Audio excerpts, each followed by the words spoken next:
14ই December আমার ছোটবেলার বান্ধবীর আইবুড়ো ভাত ছিল আর 15ই ডিসেম্বর ছিল বিয়ে। তো সকাল সকাল ওর হাতে শাখাবলা পরিয়েই তারপর আমি ওকে বসিয়ে দিই সাজুগুজু করাতে। নিজের হাতে ছোটবেলার বান্ধবীকে সাজিয়েছি। কেমন হয়েছে জানিও তো কমেন্টে। ওর লুকটা খুব সিম্পলের উপর রাখারই চেষ্টা করেছি। আইবুড়ো ভাত থেকে বিয়ের সাজ অব্দি কিন্তু পুরোটা নিজের হাতেই যত্ন নিয়ে ওকে সাজিয়েছি। সেসব ভিডিও কিন্তু খুব তাড়াতাড়ি আসবে, তার জন্য চ্যানেলটাকে কিন্তু অবশ্যই সাবস্ক্রাইব করে রেখো। যাই হোক, তারপর দুপুরে শুরু হলো ওর আইবুড়ো ভাত পর্ব। কাকু কাকিমা আত্মীয় স্বজন সবাই ওকে এক এক করে আশীর্বাদ করলো।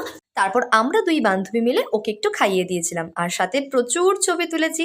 যাই হোক, সন্ধ্যের সময় ছিল মেহেন্দি পর্ব। মেহেন্দি আর্টিস্ট এসেছিল ব্রাইডকে মেহেন্দি পরাতে, আর আমি একটা ছোট্ট বোনের কাছে মেহেন্দি পড়েছিলাম। তো ওপরে এসে দেখি ব্রাইডের মেহেন্দি পরা তখনও কমপ্লিট হয়নি, আর আমরা দুই বান্ধবী মিলে বসে বোর হচ্ছিলাম যে কখন নাচ গান শুরু হবে। তার কিছুক্ষণ পরেই জমিয়ে শুরু হলো নাচা গানা। খুব সুন্দরভাবে দিনটা কেটেছিল। পরের ভিডিওতে থাকছে বান্ধবীর গায়ে হলুদের পর্ব।